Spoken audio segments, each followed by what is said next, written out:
Welcome to the Academy of General Dentistry podcast series featuring Dr. George Schmidt. Each episode features experts in the field of dentistry who share insights and inspiration to help you succeed. Let's get started.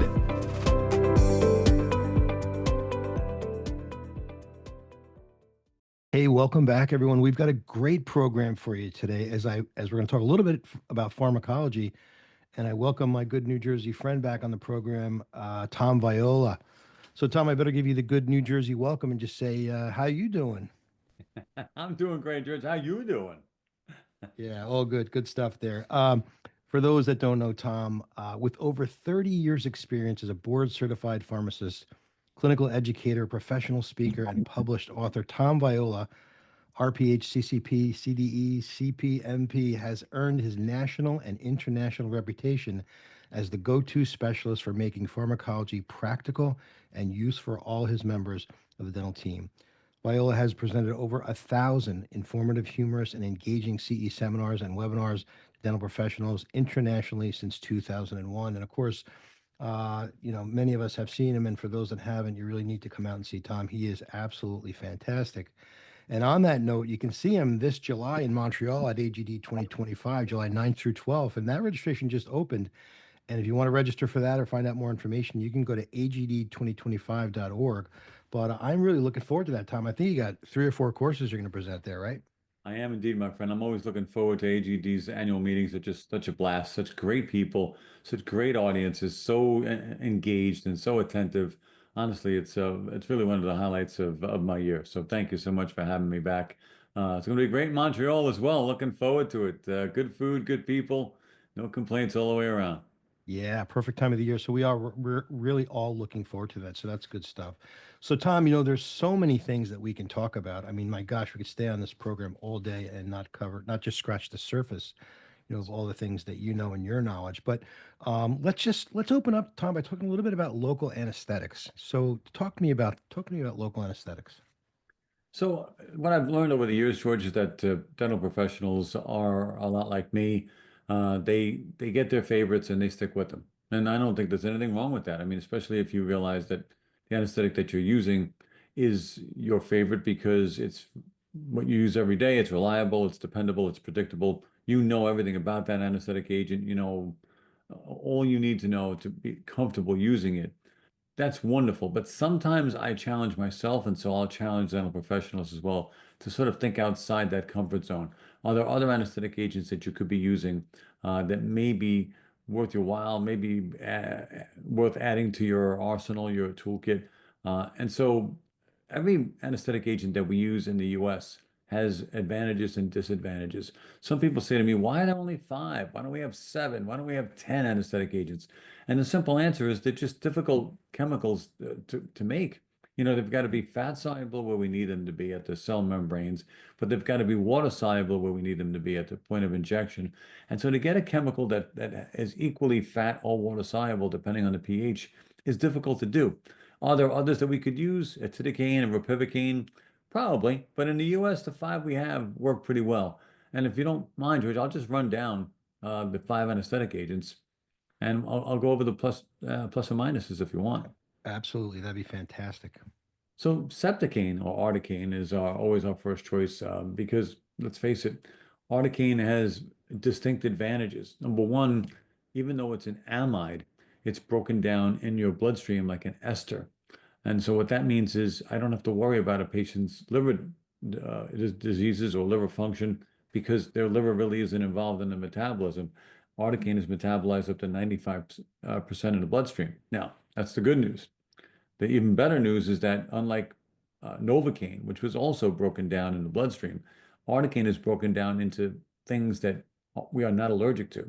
So it's a win-win for us. We get to use an amide that's safe, that doesn't cause allergies, and we get that in the bloodstream metabolism without having to worry about the liver. Amazing. Okay, now the other good news about Septicaine, which is what most people think about, is it just freaking works. It works really well. And the reason it works so well is because it has a sulfur atom in the molecule that allows it to be very fat soluble. So it penetrates tissue very well.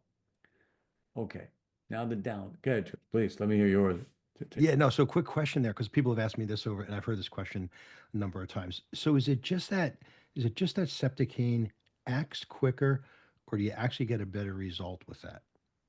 So it's Is it really a both. quicker onset or better, more profound anesthesia? It's really both. The sulfur atom gives and conveys upon articaine such incredible fat solubility that it works faster, it penetrates easier and better, and to a greater depth than you'd find other anesthetic agents being able to. So that just means overall it just works better. The fact that it has fast onset too, like 1 to 2 minutes via infiltration, that's important because your patients have expectations about how long are they supposed to wait to get numb.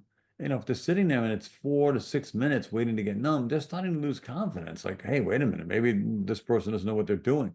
But with 1 to 2 minute onset, you're just getting everything put away. You're getting the needle down and you're getting ready to pick up your instruments, and they're already starting to feel numb.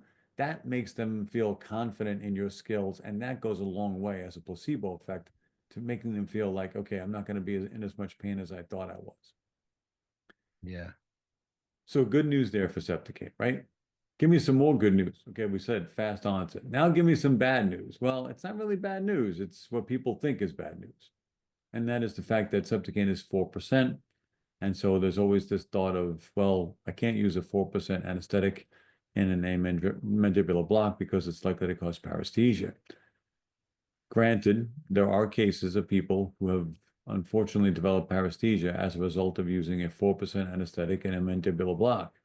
However, the study that was published way back when, almost I think at this point, 14 years ago, indicates what? That maybe we didn't consider all of the possible causes of paresthesia. So, for example, maybe the third molar extraction itself would be likely to cause the paresthesia.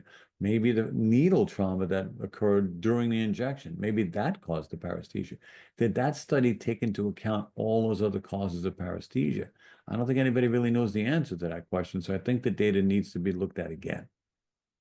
Yeah, I mean, because that's the other question. A lot of people say, is there a downside to using it from that standpoint? But you could never rule that out. I mean, how could you rule out it wasn't trauma from the needle, proximity to the nerve, and so on and so forth? So, yeah, Practice. absolutely, absolutely.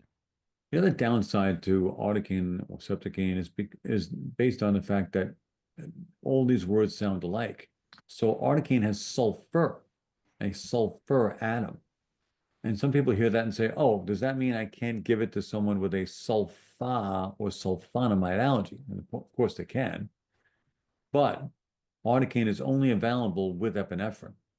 And so if you have a sulfite allergy, since articaine is only available with epinephrine, and since every cartridge of anesthetic that contains epinephrine contains sulfites, well, you can't give it to a patient who has a sulfite allergy.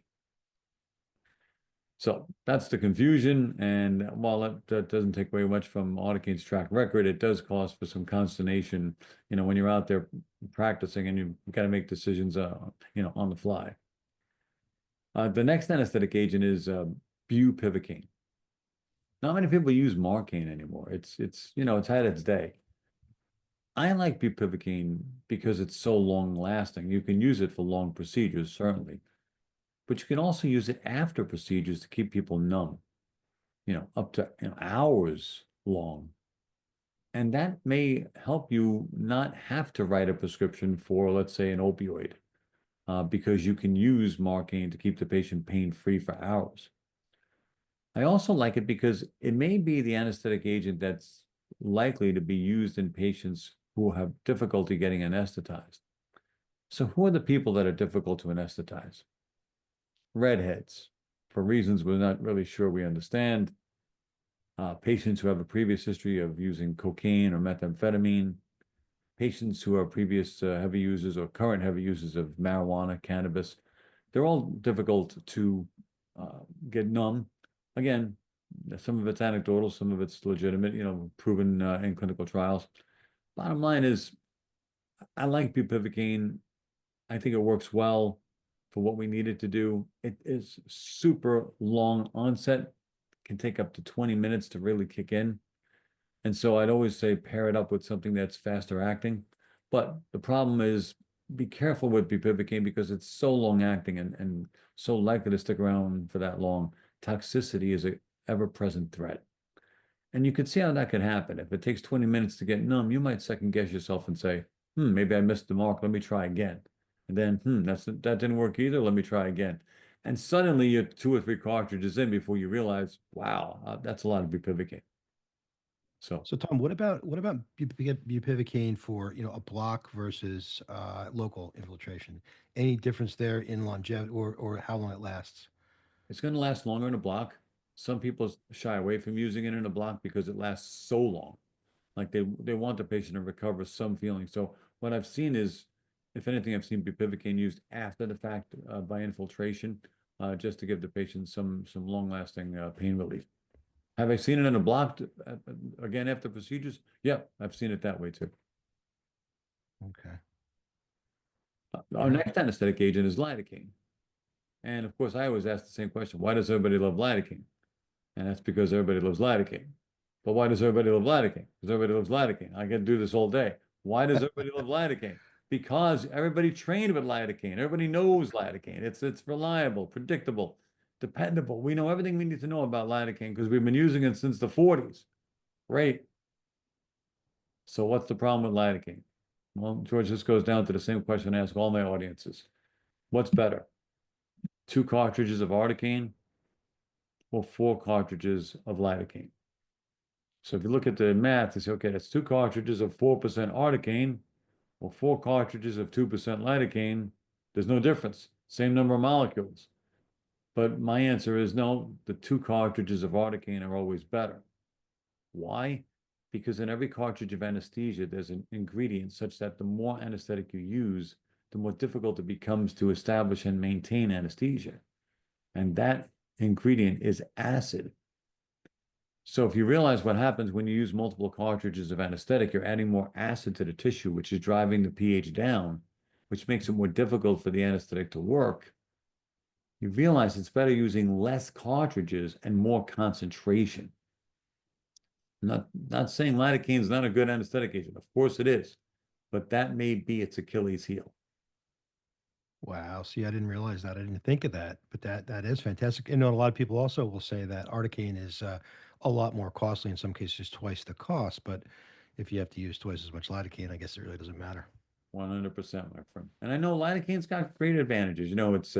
It's considered safer in pregnancy. You can combine it with prilocaine to make anesthesia magic, like Orachix. I get it. But the fact that it's only 2%, and again, the fact that it's only available with epinephrine, here's the problem now with lidocaine. Okay, lidocaine is considered safer in pregnancy, but it's only available with epinephrine. And not everybody who's pregnant can tolerate epinephrine. So if the obstetrician or the gynecologist says, hey, can't use epinephrine in this patient because, they've had a previous history of preeclampsia or eclampsia, then if I can't use epi, I can't use lidocaine. So even though lidocaine is considered safer in pregnancy with the epi, the fact that it's only available with epi makes it, less advantageous when used in pregnancy. You think there's a real overabundance and caution when it comes to epinephrine, or Oh, or is I 100% agree. Unless it's something like preeclampsia, eclampsia, hypertension in pregnancy, many doctors tell me, look, don't give my patient epinephrine. And my answer, as respectfully as I can, is you realize your patient gets more epinephrine driving here than they get when they get here, right? right? I mean, I can always control the amount of exogenous epinephrine I give a patient, but I can't control the amount of endogenous epinephrine they produce, which is usually far more than I'm giving them. Yeah, I've always found the same thing. Okay, so the next is mepivacaine, or what everybody likes to refer to as carbocaine. Great drug. The fact that it's 3% means it's like Goldilocks, right?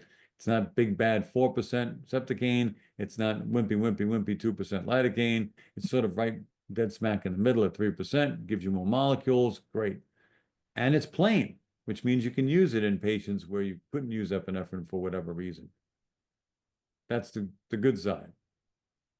The better side also is that since mepivacaine doesn't contain any epinephrine, it doesn't have as much acid.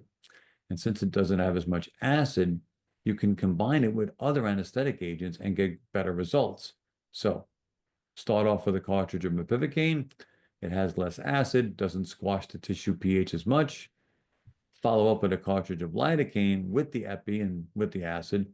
But since the first cartridge of mepivacaine didn't squash the pH of the tissue as much, that next cartridge of lidocaine works better because the pH wasn't as low. So a lot of chemistry, but it does make a lot of sense, and it does have a bearing on us when we're trying to do anesthesia and get it to where we want it to be. What about carbocaine, marcaine combo? Yep, I like it. I think carbocaine and marcaine follow-up is a great combination. Again, respect the marcaine, right? Respect the bupivacaine. Give it time to work.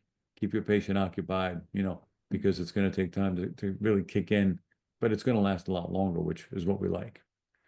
The downside, and I'm glad you brought it up, George, because the downside to carbocaine is simply that.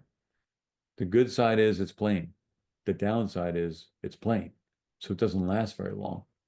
And so at 40 minutes in, when it starts to wear off, patients telling you starting to feel something, your gut tells you to give more, which you do. But when you give more, what happens? Okay, first the patient felt pain. That's a release of endogenous epinephrine. Then you give them another injection. It hurts, right? That's more endogenous epinephrine. And now since the first one wore off, they've lost confidence, and now the clock's ticking in their head. Okay, this one's going to wear off too, and that's even more endogenous epinephrine. So you could make the argument that the patient would have received less epinephrine if you just used epinephrine in the first place, because you would have locked the anesthetic down, there would have been no breakthrough pain, there would have been no second injection, there would have been no waiting period, and overall the patient would have just received less epi. Yeah, no question about it. I don't even think I get 40 minutes out of a marcaine, out of a carbocaine. I mean, I feel like it's less than that even I in would agree. almost all cases. Yep, I would agree. Yeah, absolutely. And the last one is, as I like to say, the best anesthetic agent you're never going to use, and that's prilocaine. But what's wrong with prilocaine? Well, if you think about prilocaine or Citinest, it has all the advantages of all the other anesthetic agents, right? It's 4%, metabolized outside the liver to some extent. It's available plain. It's safer in pregnancy like lidocaine. What's not to love? Again, I can see all the advantages, but the one disadvantage is methemoglobinemia. Not many clinicians are comfortable even saying the word. I don't blame you. No one really knows what it means. It means that the hemoglobin gets bound up and methylated, so it can no longer carry oxygen, and the patient can suffer hypoxia. And you can't use it if the patient has any form of hypoxia, meaning COPD or congestive heart failure, any history of anemia, any history of methemoglobinemia, not even one cartridge. So most people look at prilocaine and say, I can't remember all that. I'll just use lidocaine. And that's how prilocaine became the best anesthetic agent you're probably never going to use. Yeah, it's certainly not that popular. I don't know anybody that uses it.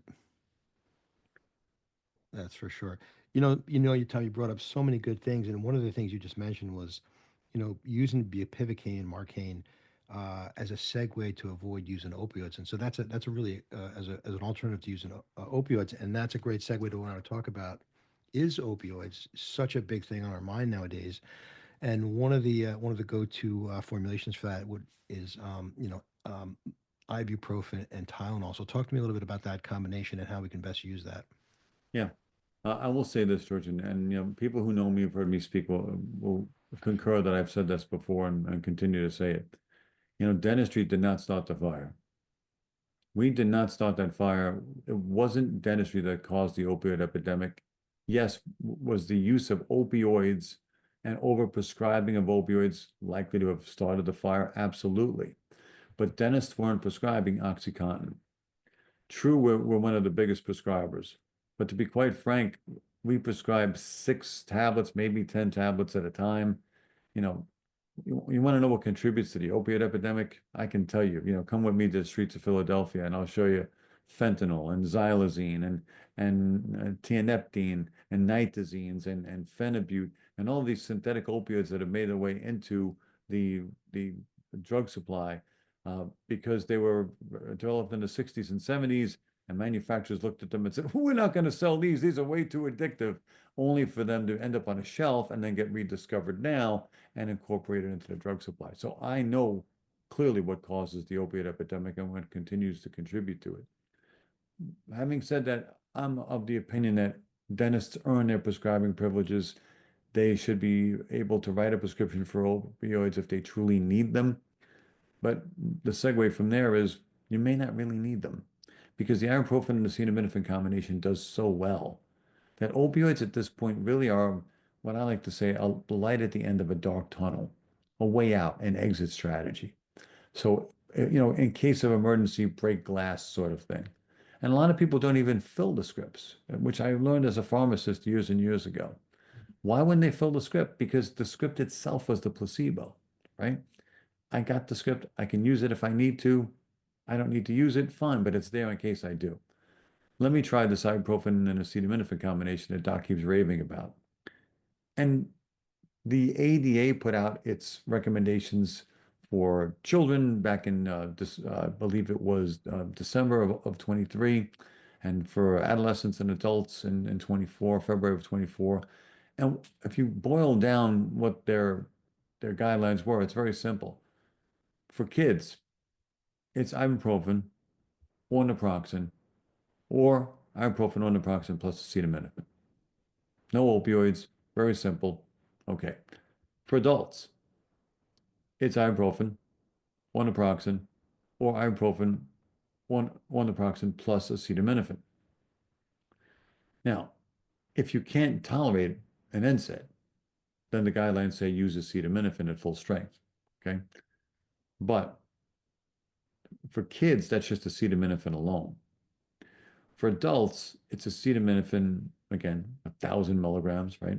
Or acetaminophen plus an opioid. So it's acetaminophen 325 plus a combination of acetaminophen 325 and either hydrocodone at 5 to 7.5 milligrams or oxycodone at 5 milligrams. If you can tolerate it, an NSAID, just to double back, okay? It's ibuprofen, or naproxen, or ibuprofen, or naproxen plus acetaminophen 500 milligrams. But wait, how much of ibuprofen and naproxen? Well, you'd be surprised. It's 400 milligrams of ibuprofen and 440 milligrams of naproxen. That is the new ADA standard. If you know that an opioid is going to be required, then the guidelines say it's ibuprofen 400 milligrams or naproxen 440 milligrams. Either one of those plus acetaminophen 325 plus acetaminophen 325 in combination with, again, either hydrocodone 5 to 7.5 milligrams or oxycodone 5 milligrams. But what's interesting about all that is, again, as we've always said, opioids are never prescribed in place of ibuprofen and acetaminophen, but always in addition to, because the combination of ibuprofen and acetaminophen is magic in that by combining them and taking them together, the synergy you create means you can take each one at lower doses and still get a greater overall effect with therefore less side effects. So you could argue I could take 800 milligrams of ibuprofen by itself, I could take 1,000 milligrams of acetaminophen by itself, or I could combine them and take between 400 and 600 milligrams of ibuprofen and 325 to 500 milligrams of acetaminophen together and get a greater overall effect with less side effects. Not only did the ADA put out its guidelines, but if you were watching over the last 2 weeks, the Rutgers University put out a study that essentially said the same thing. They compared ibuprofen and acetaminophen versus hydrocodone and acetaminophen, and even though it was a controlled study, it turned out that in no case was the hydrocodone superior to the ibuprofen acetaminophen combination. So we've got plenty of data to suggest that this works. The tough part is the sell. And so you've got to get everyone in your office on the same page. Hey, we've used this combination of ibuprofen and acetaminophen, thousands of patients. It always works amazingly well. You're going to be just fine. Call us if you have any questions. And just that confidence alone equals, okay, when I get home, I'm going to take this stuff and it's going to work. Are you saying it's the placebo effect again? Yes. Placebo goes a long way. And why not try it there too? And use the recommendation with confidence to inspire confidence in your patient. It's just like anything else, Tom. The psychology of the sales has so much to do with it, and you're absolutely right. And just to circle back to what you started with, in some states, New Jersey in particular, they make it so hard, even though, as you say, and I agree 100%, and thank you for bringing that up, that we're not, the epicenter of the problem. And it is a real problem, absolutely. But they make it so difficult to prescribe narcotics that you almost want to default because you've got to make a phone call and go on the system and you got to look everything up and so on and so forth. So it's I guess we're going that way. But let me ask you a question. So, in terms of the strength, so you mentioned 400 ibuprofen and 500 or 1,000 acetaminophen. So, what about if you go 600, 800, ibuprofen and on up? Is there a cap in terms of where you're not going to get any more effect? I mean, have they proven that, or is because sometimes more is not better, right? We know that Right. in many cases.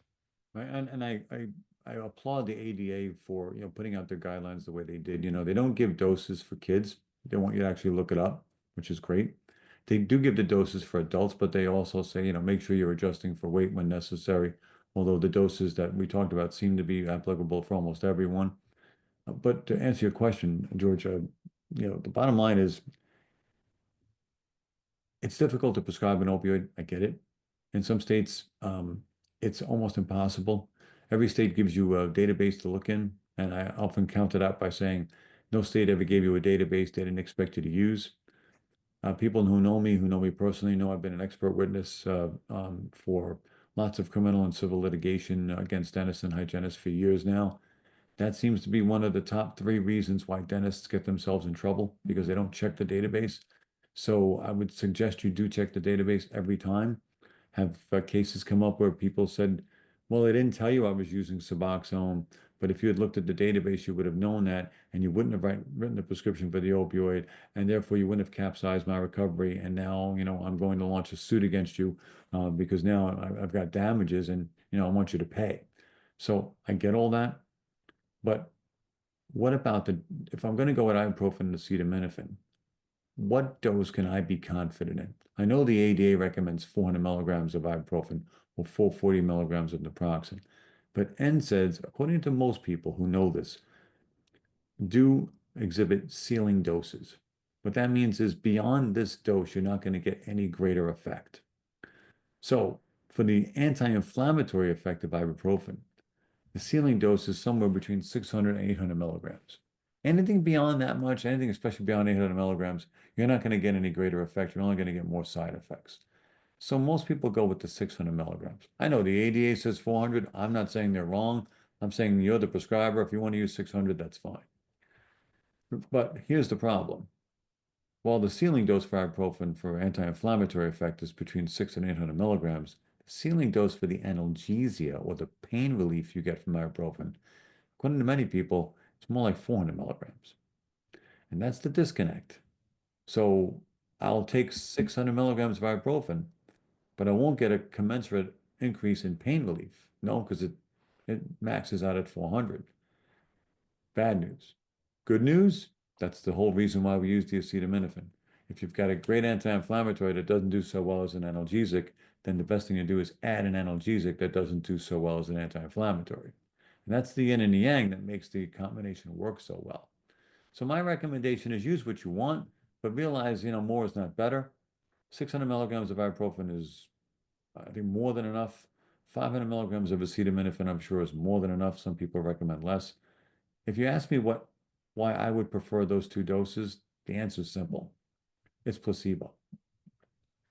The 600 milligram dose lends itself to you being able to write the prescription. Write the prescription? Yeah, actually write the script for the 600 milligram ibuprofen tablets. Why would I want to do that? Well, because the patient goes to the pharmacy, gets the prescription filled. They may actually pay less because they're going to pay their copay if it's covered.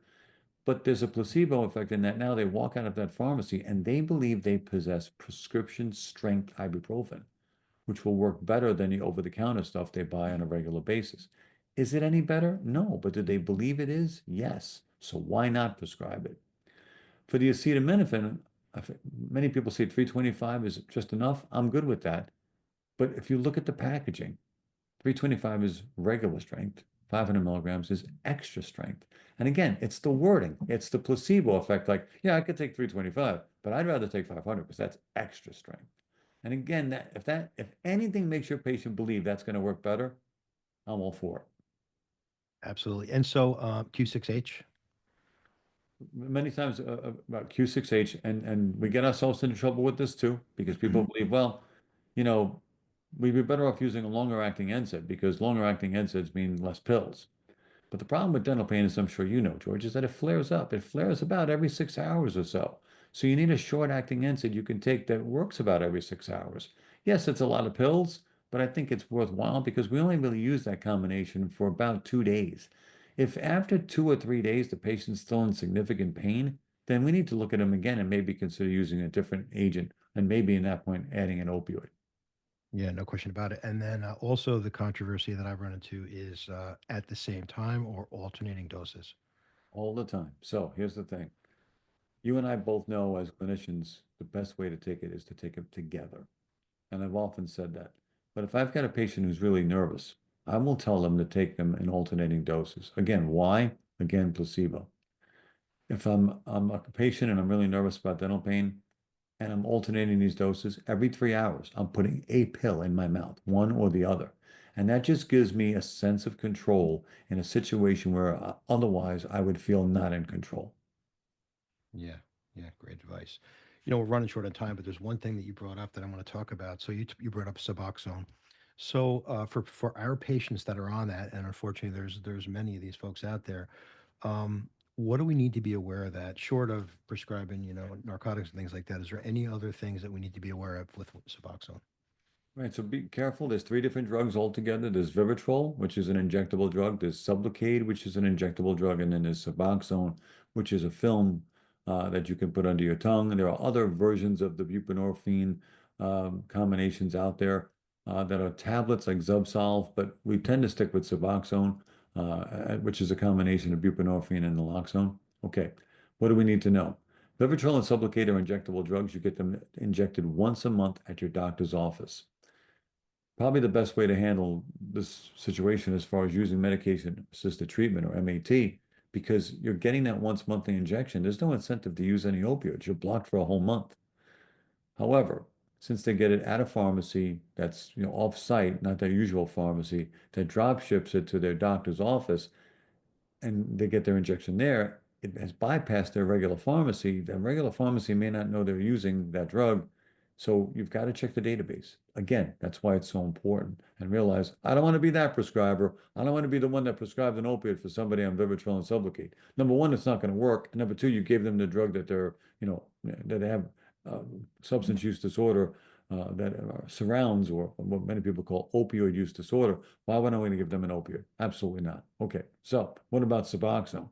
Suboxone is also filled off the same channel. So many times you'll go to a clinic or pain management place and they'll give you Suboxone.